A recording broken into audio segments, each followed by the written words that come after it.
약간 문득 이런 생각이 좀 든 거예요. 왜 소수의 진상들 때문에 다수가 불편함을 겪어야 할까? 이런 생각이 좀 들더라고요. 이게 뭐 갑자기 든 생각은 아니고 그냥 살면서 이렇게 느끼다가 최근에 이제 계속 불편해지니까 좀 약간 이런 생각이 좀 들었습니다. 그러면서 왜 진상은 좀 사라지지 않을까? 왜 진상은 계속 이 시간이 지남에 따라도 계속 만들어지는 걸까? 이런 생각이 좀 들었는데 점점 뭔가 절차 같은 거나 뭔가 시스템 같은 것도 점점 복잡해지고 점점 불편해집니다. 왜냐면 약간 진상들이 좀 드세잖아요. 뻔뻔하고 되게 드세인데 왜 진상들은 다 뻔뻔하고 드세일까? 공손한 진상은 없죠. 저는 못 본 것 같은데 다 하나같이 목소리가 크고 뻔뻔하고 말이 좀 안 되고 그런 것들입니다. 근데 그런 사람들의 말을 계속 들어주다 보니까 다수의 그냥 정상적으로 활동하는 사람들만 뭔가 불편해지고 있어요. 이게 잘못되고 있다? 뭔가 이런 생각이 좀 들었거든요. 그래서 많은 불편함들이 있지만 제가 겪은 불편함들은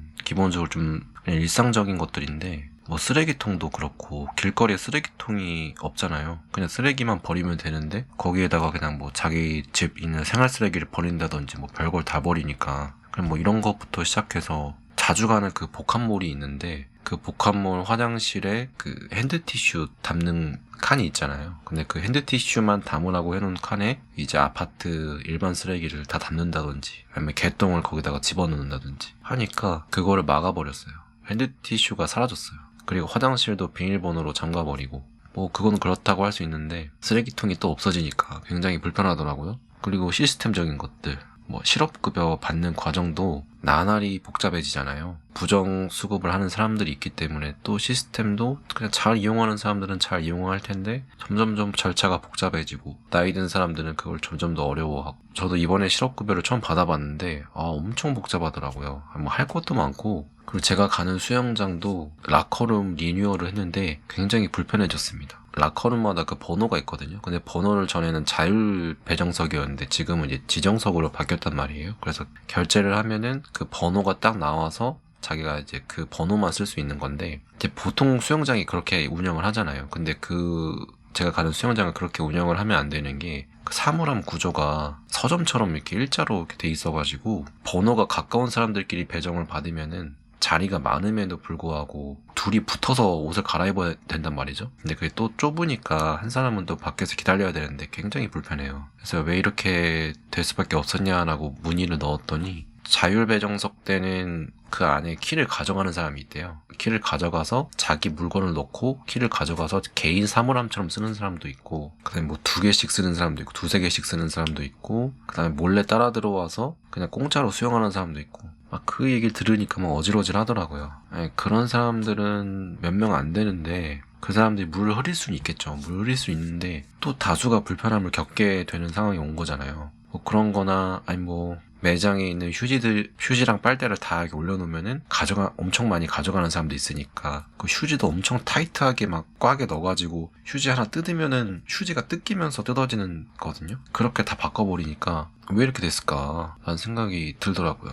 말을 안 듣는 사람은 그냥 자기가 똥만 싸고 가면 끝이거든요. 죄책감이나 이걸로 누가 피해받는다 이런 생각을 하지 않아요. 그런 생각을 했으면 애초에 그런 짓들을 하지 않겠죠. 근데 결국에는 똥냄새를 맡는 거는 잘 이용하고 있는 사람들이 똥냄새를 계속 맡으니까 그래서 뭔가 그 피해를 줄이기 위해서 단속을 강화하고 시스템을 바꾸고 더 막 쪼이고 이런 것들이 진짜 그게 맞을까라는 생각이 좀 들었어요. 그게 좀 맞을까라는 생각이 들었고 아마 이런 진상들을 없애지는 못할 거예요. 없애지는 못하고 저는 방법을 좀 바꿔야 된다고 생각하거든요. 근데 그 방법을 바꾸려면은 그 방법에 대해서 깊이 생각해야 되는데 아무래도 실무진들이 다른 일들을 빨리 처리해야 되니까 그런 기획적인 부분에 대해서 생각하기는 쉽지는 않을 것 같아요. 그렇다고 해서 단순히 그냥 금지만 시키는 게 답일까?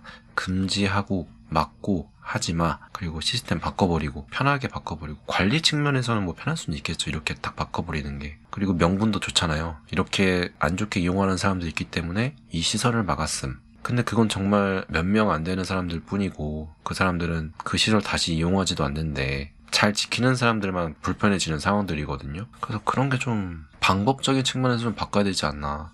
왜 사람들이 이거를 이런 식으로 이용을 할까? 이거를 좀 제대로 진상을 안 부리게끔 할 수 있는 방법은 없을까라는 그 방법론적인 거를 좀 고민을 해봐야 되지 않을까라는 생각이 들었어요. 그거를 그냥 생각을 안 해도 되는 게 그냥 금지시켜버리는 게 빠르니까 그렇게 하는 것 같은데, 얼마 전에도 제주도 무슨 뭐 포구 이런데 다이빙 사망사고들 있잖아요. 근데 다이빙 사망사고 나니까 다이빙 금지시킨다, 이렇게 딱 해버리면은 거기서 안전수칙 잘 이용하는 사람들은 그냥 한순간에 그거를 다 잃어버리는 거잖아요. 그 말 안 듣는 사람들 때문에. 그냥 그래서 그런 걸 봤을 때 그냥 금지가 답인가라고 생각이 좀 드는 거죠. 아마 방법이 있을 건데 그거를 생각하는데 오래 걸려서 관리하기 편하게 금지, 이용하지 마, 이런 식으로 하는 것 같은데, 그래서 그런 식의 좀 생각이 들었습니다. 그래서 앞으로는 어차피 진상의 그런 성향을 가진 사람들은 뭐 사라지지 않으니까 그거에 맞춰서 그 상황에 대한 연구를 해서 뭐 다이빙 사망사고 발생했으면은 단순히 금지시킬 게 아니라 뭔가 뭐 다이빙 교육 안내 팻말이라도 있다든지, 아니면은 밑에 이게 수심이 몇 미터다 라는 것도 뭐 알려줄 수 있는 뭔가